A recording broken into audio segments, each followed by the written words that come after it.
It was 2:46 p.m. when the ground began to shake. Earthquake.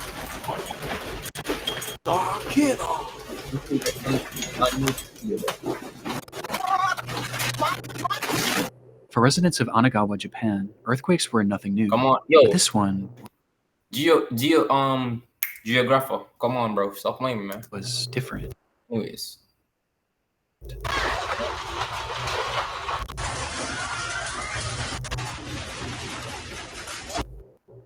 It carried with it a violence that none of the locals had ever felt before, and by the time the shaking had stopped, everyone in the city seemed to be left in a momentary state of shock. This was especially true for the nearly 160 Chinese workers and students that had recently moved to the area, with most having never experienced any earthquake, let alone one of this magnitude. Of these workers were a tight-knit group of 20 women, who had recently been hired as trainees at a company called Sato Susan, a company that sold fresh seafood. And having been at work at the time of the quake, they frantically ran out of the building and stood in the street desperately trying to figure out what to do next, unaware of the fact that the real horrors were still yet to come. In Japan, it's not just the earthquakes you have to worry about, but the tsunamis that often follow, and usually the bigger the earthquake, the bigger the wave. And given that Anagawa was right on the sea and Sato Susan was directly on the shoreline, these women were now standing directly in the path of an impending disaster. Wait, bro, my mom said it's like, if an earthquake, like, say earthquake, right? No, think about it. Earthquake or shaking, right? You have to worry about debris that fall upon your head, right? What if you just go outside? You clear it out, like, if you just go in on an open field, I know the earth can split open, you know, like, what? Brother, you must can, like, hear the earth a crack, like, and just jump over next side, dog. But if you really think about it, that is a tactic, you know, dog, because, bro, you can put your hand on your head and stay underneath a building, dog. Bro, what are you gonna do, dog? Bro, better if you go outside, right? Like, if you hear the earth a split, you just jump over the crack. If the next side a split, jump over this, bro. That is a tactic, bro. I know when you feel that go in a single file line, put the hand on it and shit, go on next. But bro, I feel like that will work, dog, honestly, dog. Cause bro, if them must see a big piece of concrete dropping up, boom, dog, right on it, dog. It's all that will work. Come on, man. I don't think that's going to work, fam. But anyways, continue with it. This bitch, I want to play. Thankfully, their boss, Mitsudo Sato, was well aware of what was to come, and quickly he yelled to the women to seek higher ground. But given their unfamiliarity with the area, Sato knew that he would have to be the one to lead them there. The group readily listened, and they quickly followed Sato as he led them up a set of stairs on a nearby hill, where they eventually reached a shrine that overlooked Anagawa and the sea. It was the highest point in the area, and should keep them safe from what would likely be a massive influx of water. And sure enough, as they neared the top, Sato's fears were already coming true. As the sea had drastically retreated, it was now beginning to push forward, and things were only going to get worse from here. But despite understanding this, it wasn't a deterrent for Sato, as once he deemed the altitude safe enough for this group of women, he then turned around and began to walk back down the hill towards the slowly flooding city. Wow. The girls yelled at him, asking where he was going, which is when he revealed that down below in his home in Anagawa were his... Bro, I respect him. Oh, fuck. Wait. Bro, I respect him, bro. I respect him, dog. Like, bro, respect the dog. R.I.P. directly in the path of this unfolding disaster, and he was going to save them. R.I.P. the boss. The girl screamed out to him, begging him not to go, as things had already become incredibly dangerous, but he didn't so much as turn his head as he stepped down onto the street and disappeared from their view. And it was at this time that one of those girls standing high atop the hill began to record.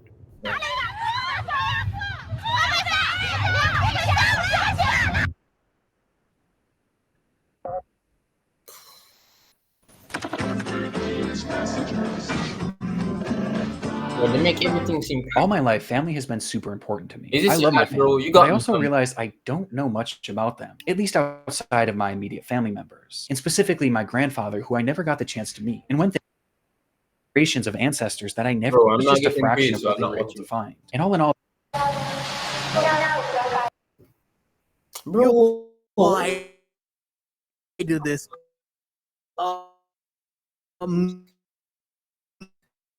amazing job. You wait for a response. YouTube premium dog. I get you. Nothing. And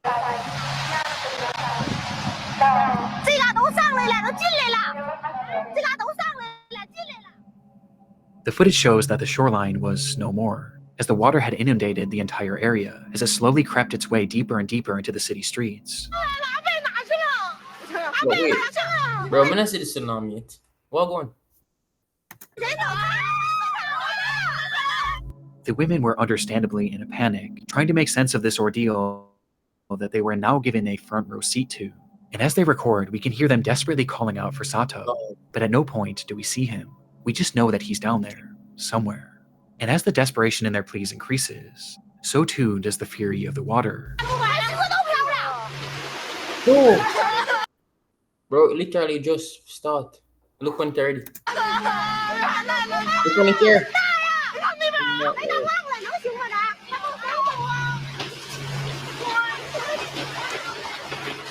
No.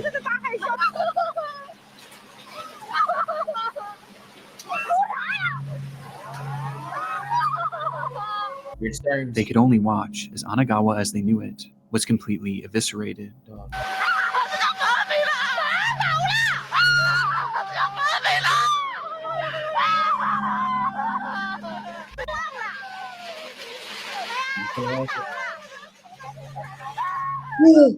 Dog, wait. Go look on the house. Fuck. Bro, you By this point, they realized that there was now essentially no hope for Sato. It was at this time that the women realized that despite horse can escape, aren't? It's not even funny, dog. People actually die. But horse can escape on the road, dog. Literally escape on the road. That's all I say, bro. I'm sorry. But horse escape on the road, dog. Bro, I'm just have a point that out, dog. I'm not a asshole. I'm not an asshole. Can I not say asshole? Asshole. Bro, I'm not an asshole, dog. But bro, the horse escape on the road, dog. But RIP to everybody who did write this, because I can't do that, dog. Being at a considerable height, it still might not be enough. And so they ran even higher up the hill, desperately trying to get out of the path of this water.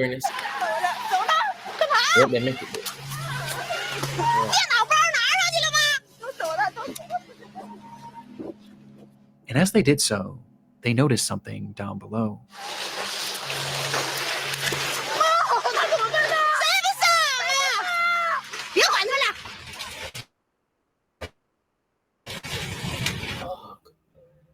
Standing on a rooftop in the middle of this massive tsunami was Mitsudo Sato. The building that he stood on was once a full 2 stories off the ground, but was now just a few inches above the surface of the water.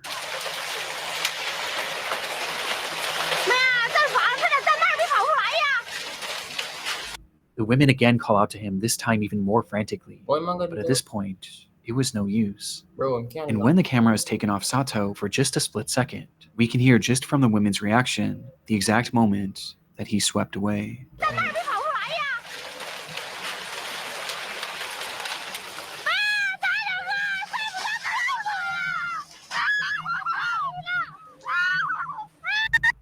Imagine you go back to your The recording stops shortly after and restarts minutes later, revealing that the streets where the women had been standing just moments before were now fully underwater, and the buildings that once stood around them were now reduced to nothingness.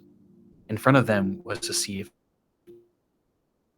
death, and had Mitsudo Sato not led them up that hill, then all of these women would have certainly been a part of it. R.I.P. Masuda. Well, I'm say that right, boy. R.I.P. Masuda, dog. Masuda.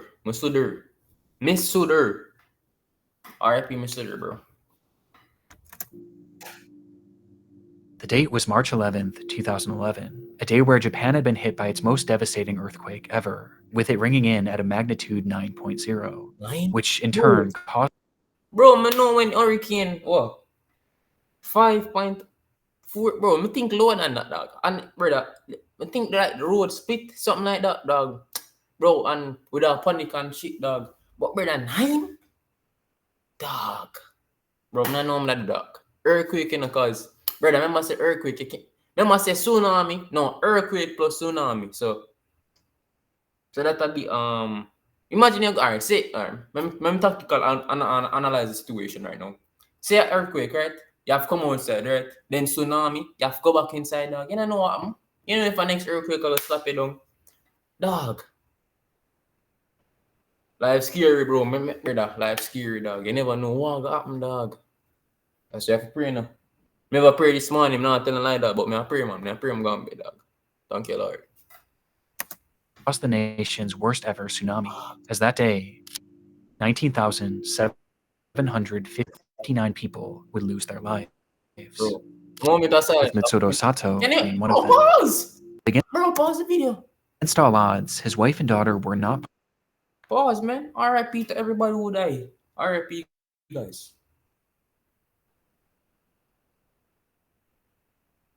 RIP. part of that death Anyways. toll, as it's been reported that they were later found alive and unharmed. Bro, you might hear The it. devastation that occurred that day is incomprehensible, and all the footage of this disaster could warrant a place in this video, especially the footage of Anagawa, as you can see what it looked like before, during, and after.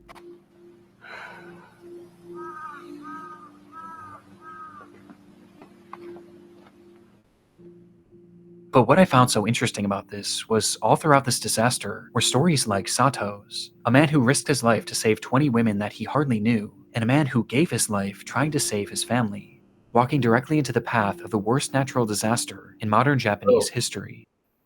Bro, me know, dog. Imagine you walk out to save your family, dog, and your dog, touching, bro, touching, dog. I'm not cry, bro, I'm not cry, dog, but it just touching, dog. Imagine you walk out to save your family and you can't be with him no more, dog. Tough, dog, tough, bro. I'm really weird, dog. I'm really weird. All in an attempt to save the ones that he loved. And I honestly find it quite beautiful that afterwards, these women adamantly shared his story and made sure that the world forever remembered Masuda Sato as the hero that he was. And of those 160 Chinese migrants who worked in the area, it was later reported that not a single one of them perished, which speaks volumes about the people of Anagawa, who so readily put others' lives before their own. Fucking Make the on. most of your summer by saving on Coursera. Yo, dog, no, dog. Get 40% year of effort like Google, Microsoft, IBM, and Adobe. I need it. Speed up your career this summer with I big need savings. it. Begin your Coursera Plus subscription. You got it, bro. You got it, bro. Well, please no more. Just calm down with that, bro. Never that serious, fam. Fire marshal Man is in the- investigating a blaze in The man, Georgetown. the man in the garbage. 2 people found dead inside the home, and so far it's not known how the fire started. It was just past 5:30 a.m. on the 17th of February 2021 when residents of a small neighborhood in Georgetown, Ontario were awoken by the sound of sirens blaring. One man frantically grabbed his cell phone and rushed outside to record the unfolding scene, where he was met with a horrific sight. His neighbor's home was fully engulfed in flames. It must have happened quickly, as by the time rescue workers even arrived on the scene, there was already little hope of saving the house or any of its occupants. It would take hours before that blaze was finally quelled, revealing the charred devastation inside, as firefighters would find the remains of 56-year-old Christina. Bro, when you have a farm, I think you can't use water. You have to use like you have to use the fire extinguisher. Whoa, bro, slow down, fam. You have to use a fire extinguisher, right? But dog, what if you not have one in your house? Cause me not have one in there, bro. Maybe honest, dog. It outside my building now, but in the inside, bro. So no, dog. What if the fire start, right? And see your door block off, dog? Hey, cook, bro, where you gonna do that? You probably jump to the back door, and obviously you jump to the back door, right, and go to the front and you use the shit. But dog, sometimes I just can't, dog. Me don't know. I'm playing the video and shut up. Rirak and 59-year-old Andrew Rirak within the home's garage. The cause of this fire was initially unknown, but quickly the situation was deemed suspicious when experts determined that the fire had started as a result of some sort of explosion that had happened within the garage where the couple's bodies were found. This was later confirmed by security footage obtained from a neighbor who lived across the street, capturing the moments when it suddenly ignited around 5:27 a.m. There was clearly something off with this case, and things only became more sinister following the autopsies of Andrew and Christina, which revealed that they R.I.P. Andrew and Christina, bro. R.I.P. the guys. Not the guys, but not like that, but R.I.P. the guy. No, why do I keep on to say the guys, bro? R.I.P. these 2 people. Rest in peace. hadn't actually died in that fire, and instead, both of them had been stabbed to death, What? with Andrew also being badly beaten. This fire wasn't started to kill them. It was started to cover up their murder. And it did a good job of it too, as the scene was now left completely destroyed, with very little evidence being left behind. But there was something else investigators thought to check. That's security footage. The camera had been facing the garage where all of this carnage seemed to have happened, and so they thought maybe if they looked back far enough, it could at the very least show what had led up to this brutal attack.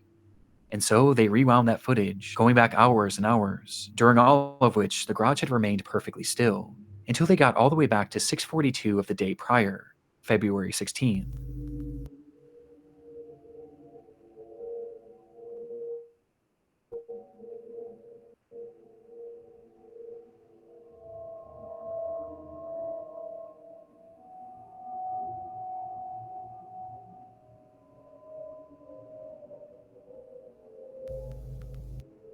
The film showed the moments that the couple had arrived home together inside of Christina's car, which Andrew had been driving that night, as he pulled uneventfully into the garage.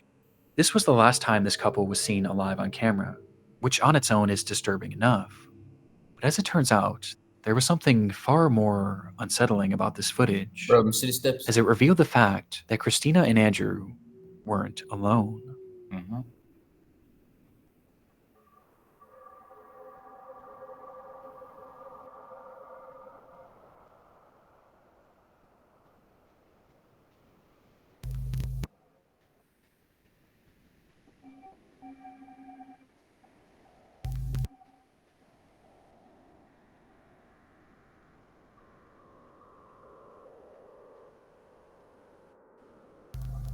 The footage showed a tall figure, its features completely shrouded in darkness, almost as if it were a shadow, with this figure lying in wait out of sight on the side of the house, until right after Andrew pulls the car into the garage, when this person slips in behind them. It's impossible to say for sure if the couple noticed this person or not, but it appears that they likely didn't, as they both start to exit the vehicle, to which the figure then ducks down in an attempt to avoid detection.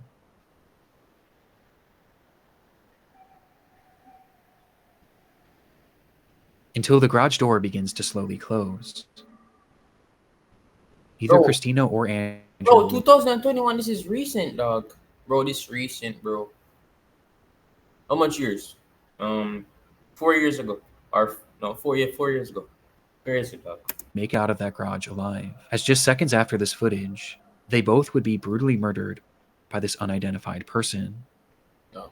The footage is terrifying and speaks to that innate fear in most of us, the fear of being followed, of being watched, and attacked in the moments where we least expect it. It's paranoia-inducing, and made even more off-putting by the fact that this clearly seemed to be premeditated. Whoever this was knew their schedule and had been waiting for them to arrive home, in a place where they knew they wouldn't be seen. But by this point, their motivation was as unknown as their identity. Following the discovery of this footage, bits and pieces were released to the press in order to get the public's help in identifying this unknown assailant.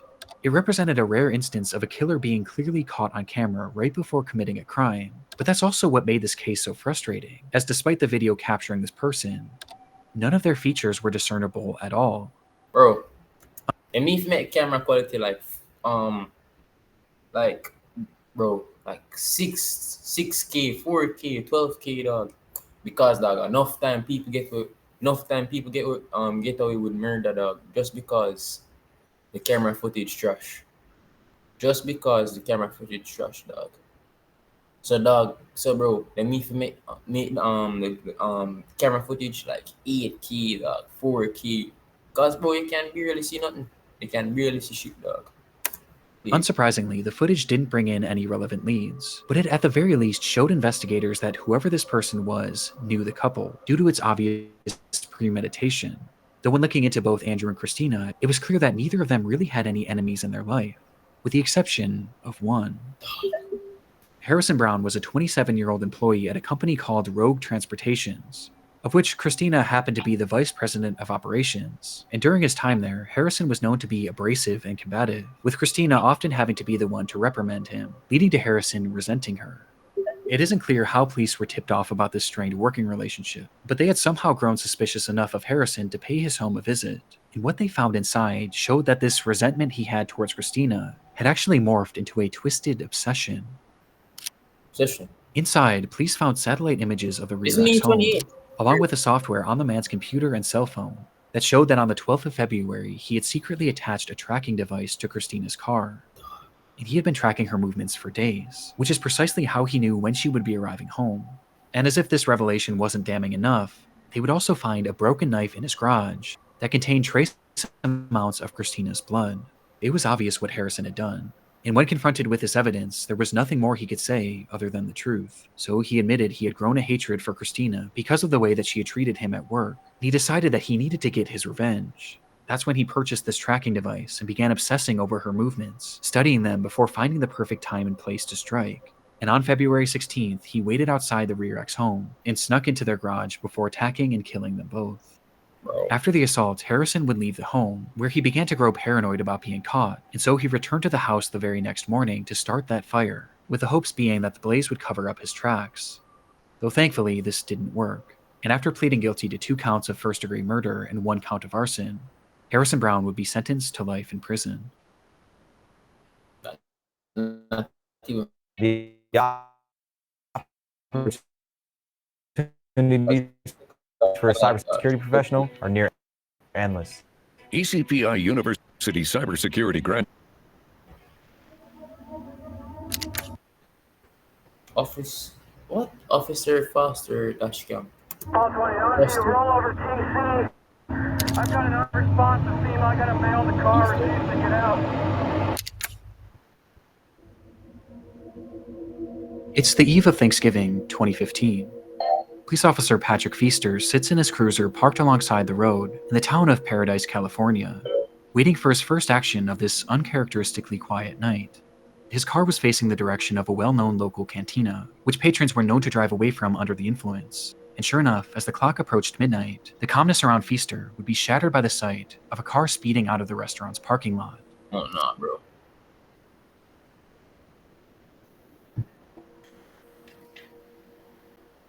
Where's the car? The car went unseen by Feaster's dashcam. Bro, no cap, dog. Police officers really have it hard, dog. Cause, bro, man, know sometimes them can be Oh, see my throat, man. Pause. Officers can really have it hard, cause, bro. Imagine, bro, you risk your life, bro. What? Bro, you are risking your life for people you don't know. Imagine that, bro. You're risking your life for people you don't know and protect them, bro. Me know not every police officer do that, Some of them evil, dog. Some of them want brave and treat. But dog, imagine that, bro. So you have to respect them, bro. Me respect them, Me respect them. Some of them. So, bro. But not by Feaster himself, as he took off, doing his best to catch up with the car that was now speeding down the road. And within a few seconds, he does. As the car slowly comes into frame for the first time, inside that vehicle was 26-year-old Andrew Thomas and his ex-wife, 23-year-old Darian Aaron.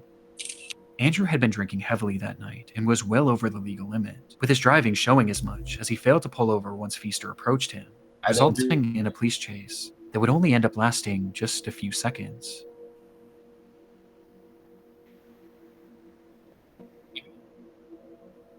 All 20, I need to roll over TC. Just east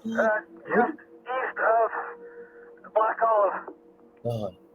Copy, roll over TC. Where them body, dog? Code 3. No, dog. As Andrew would drive his car directly into a median, causing the SUV to flip over violently What's that before median? coming to a halt on its side. In that instant, Darian was ejected from the vehicle, being thrown straight through the windshield and landing onto the asphalt, where, despite still being alive, her injuries were likely unsurvivable. But Andrew, on the other hand, was still inside the vehicle, and he seemed to have been left relatively unharmed, Bro, as perhaps he's the drunk one. He's driving. No consequence for him. But the person who is okay, calm, collective, and dead. Bro, life no fear, dog. Life is not fear, dog. Life sad, bro. So I'm saying. perhaps being boosted by adrenaline, he quickly tried to crawl his way out of the car in a desperate attempt to check on Darian, with Officer Feaster's dashcam capturing the entire ordeal. Though just as Andrew attempted to do so, we see Feaster step into the frame, where he suddenly draws his gun.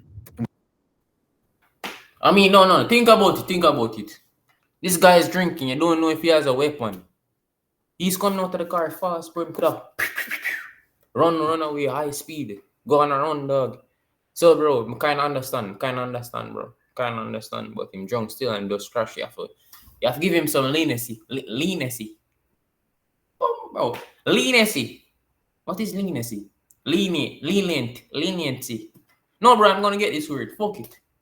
Leniency. Come on, bro. Play with you, bro. Without saying a single word, fires 2 shots at Andrew, with one of the bullets appearing to strike him, causing his body to go limp as he falls back into the car. It happened in a literal instant, so fast that it's clear Feaster had most likely accidentally discharged his weapon, as there was no attempt at communication before the shot was fired, with Andrew clearly posing no risk to him, as both of his hands were being used to hoist himself up. From the footage, this all seems to be a horrible accident, and one that Feaster seemed to recognize right away, as he rushed up to the car, pointing his flashlight at the man that he had just shot, staring at him for over 10 seconds, trying to make sense of what he had just done, before he finally snaps out of it, and uses his radio to call for backup.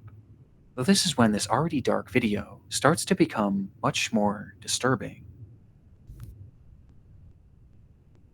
I've got an unresponsive female. I got a male in the car refusing to get out. When Feaster makes this call, he never mentions the shooting, and instead he states that the driver was refusing to get out of the vehicle.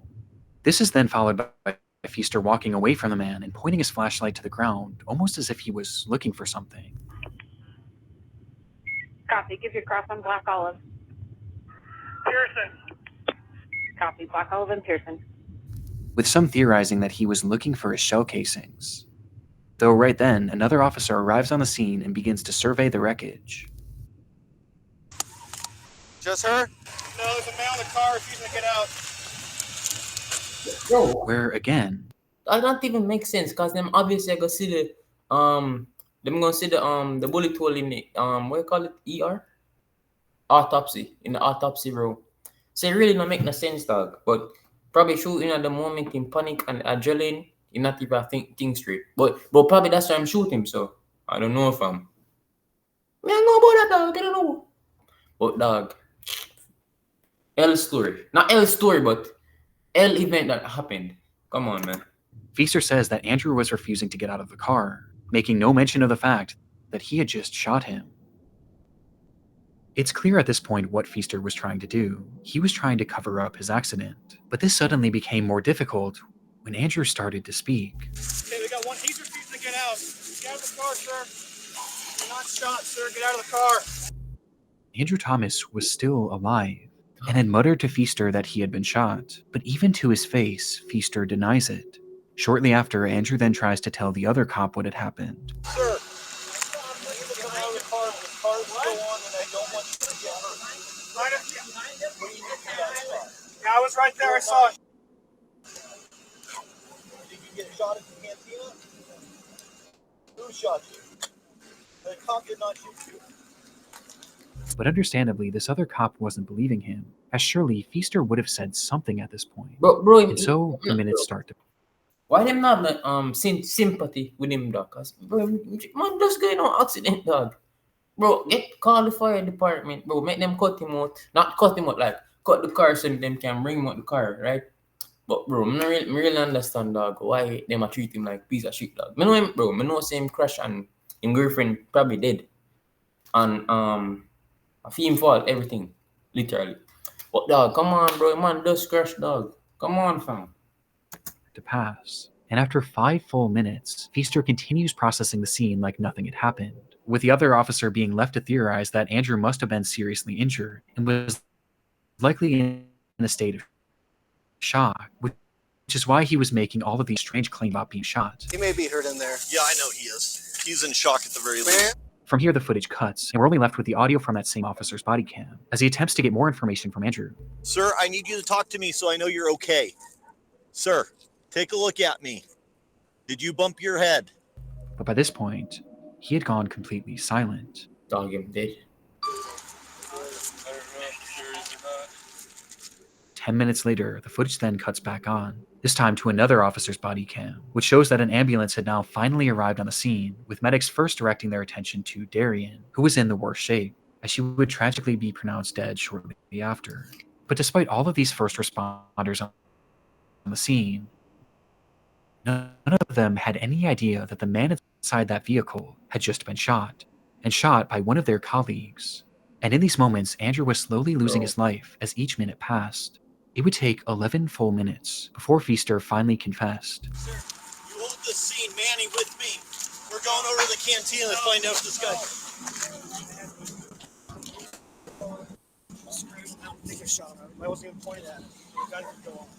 Saying that he might have shot the man, but he wasn't sure. And immediately after saying this, Oh my God, are you serious? the recording is stopped and the footage comes to an end. Bro, Sure enough, in that moment, Officer Patrick Feaster had in fact shot Andrew Thomas, with a bullet striking him directly in the neck. And the reason why he wasn't getting out of his vehicle was because that gunshot had left him fully paralyzed from the neck down. His condition was awful, and made worse by the length of time that it took for him to receive proper treatment. And despite fighting for weeks, Andrew Thomas would lose his life less than 1 month later due to that gunshot wound. Afterwards, Feaster admitted that he did fire his gun, but claimed that in the moment he wasn't actually sure if he had hit Andrew. But many found this hard to believe, as his gun clearly goes off while he's pointing it at Andrew, and he clearly gets a good view of him immediately after the fact. Not to mention the fact that Andrew literally told him over and over again that he was shot. But for many, by far the most incriminating moment was when Feaster appeared to be looking for his shell casings.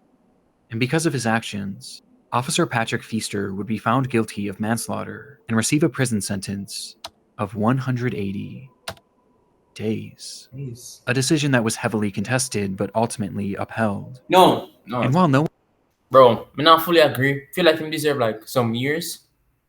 I'm not a judge, bro. I'm not a legal shit, bro. This is just my opinion. Don't. Get off, bro. But anyways, dog. Look, though, bro. Man, remember say the man just him appear out of nowhere, dog. Pop up out of the car. Right? Bro, as a cop, dog, you say, yeah, bro, you panic because you see a dead body on the ground, right? And you see a man just jump out of the car. Like, nothing happen. Because God damn. The adrenaline, right? In pop out of the car, right? Bro, and then but bro, I don't understand why I'm shooting though. Dog. I don't know, bro. But 180 days, dog. Come on, man. I feel like I deserve more. Take a soul, take a life. one is defending Andrew Thomas's decision to drink and drive that night, Feaster's use of deadly force and his blatant attempt at covering it up make this footage harrowing nonetheless.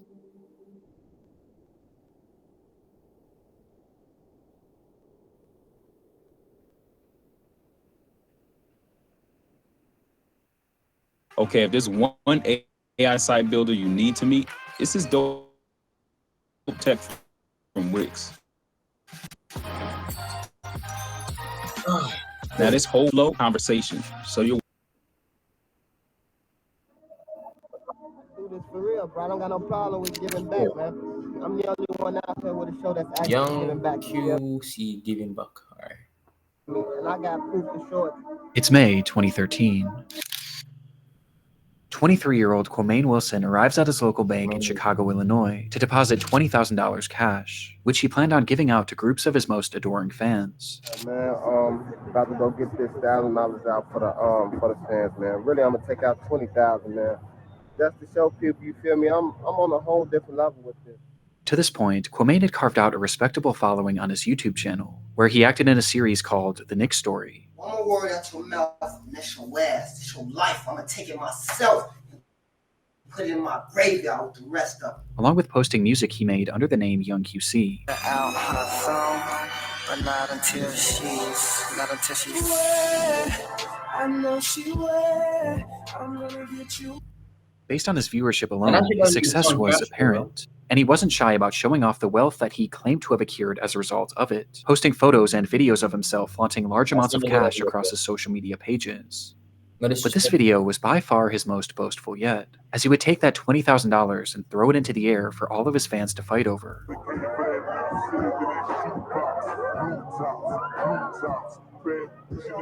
With Quamaine clearly relishing in the opportunity to show off his riches, despite the fact that behind the scenes, things weren't quite as they seemed. The truth was, Quamain had actually earned very little from his channel despite its viewership, with this being on account of his videos containing copywritten music, and the fact that he only had a dozen or so uploads. In fact, his social media flexing had started well before he even made his first video, as in reality, all of this money was coming straight from his mother, Yolanda Holmes. Having started a successful business in Chicago, Yolanda made a great living for herself and Quamain. And being her only son, Quamain was given just about anything he could have asked for. She would buy him designer clothes, jewelry, and even the Mustang seen in this video. But for Quamain, it never seemed to be enough. He wanted to achieve a life of fame and riches, and he used his mother's finances to sell the illusion that he already had, asking her again and again to purchase him things that could help him sell this dream, until one day, it all came crashing down, when Yolanda would tragically lose her life. Just like that, Quamain's entire support system had fallen out beneath his feet, leaving him without his mother and without the provider who was funding his entire life. But strangely, this didn't seem to stop his lavish online presence. In fact, his spending only seemed to increase after this, as this footage of him giving away money to fans actually took place after the death of his mother, which became extremely off-putting for law enforcement, as Yolanda hadn't simply passed away, and instead, she had been brutally murdered. Nah, don't tell me, bro, he killed his mom, bro. No, that's crazy, fam. Bro, what? Bro, I'm just gonna play the video, fam. Quamain had learned something shortly before Yolanda's passing, that not only were his mother's savings entirely willed to him, but she had also taken out 2 life insurance policies, in which he was the sole beneficiary. And despite Yolanda giving him anything that he could have asked for, it seemed that by this point, Quamain had simply grown tired of having to ask. And so, on September 2nd, 2012, he would offer his friend Eugene Spencer $3,500 to kill his own mother. Bro, what? Dog. Money, bro. Money, bro. Money, bro. Bro, money is not evil, but people, people evil as shit, bro. Dog, imagine killing your own mother, dog, just for money, dog. Bro, we create money. No, God create the resources, but we create money. You know what I'm saying? We create money, bro. Look where I'm, dog. Money rule us. We not rule it, and then we create it. Bro, my God, man. Can I not fucking speak? We create money, but it rules us. It's crazy, fam. It's like your dog telling you what to do. Like your dog telling you, go there, come on the leash, we're going for a walk. You know what I'm saying? That's crazy, fam. Eugene accepted the offer, and that night he would travel to the apartment of Yolanda Holmes late at night, where he entered her room and shot her multiple times as she slept. At the time, her boyfriend had been sleeping next to her, and despite jumping up and doing his best to fight off the attacker, Eugene would eventually beat him unconscious before fleeing the scene. Eugene would call Quamain immediately after the attack to tell him that the job was done, but rather than feeling any sort of guilt, Quamain instead had no emotion, and he simply stated, "Make sure the bitch is dead." And so Eugene went back up to that unit, this time brandishing a knife, and repeatedly stabbed Yolanda until he was absolutely certain she was gone. And with that, Quamain Holmes was a rich man, and it only cost him the life of his own mother. Bro, I feel like somebody's life is priceless, dog. You can't really put a price on your mother. Even your mother, dog. Your mother, bro. Bro, I feel like somebody's life is priceless, dog. It not depends on nobody, cause how is the next person able to determine what you're worth, bro?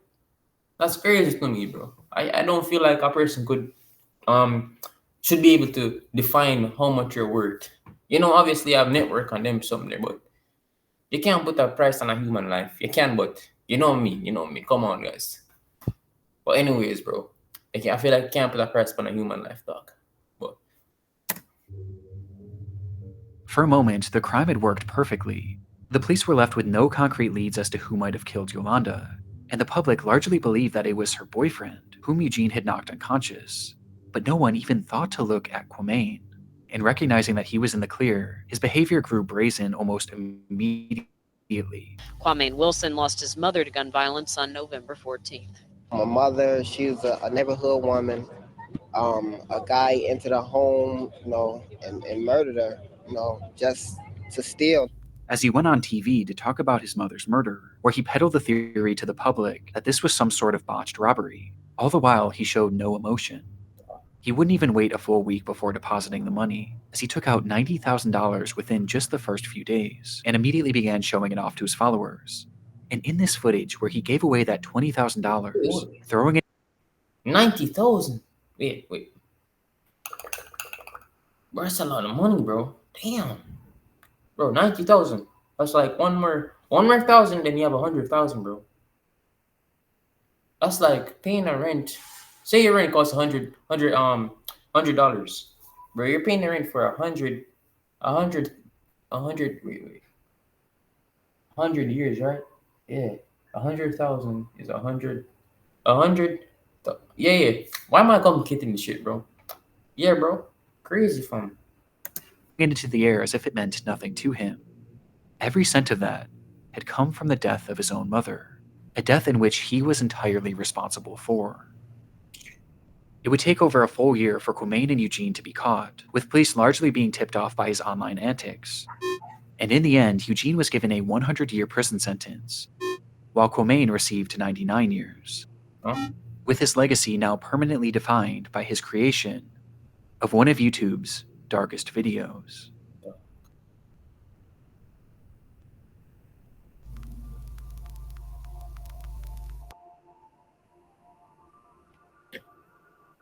I want to give one last thank you to this video sponsor, MyHeritage.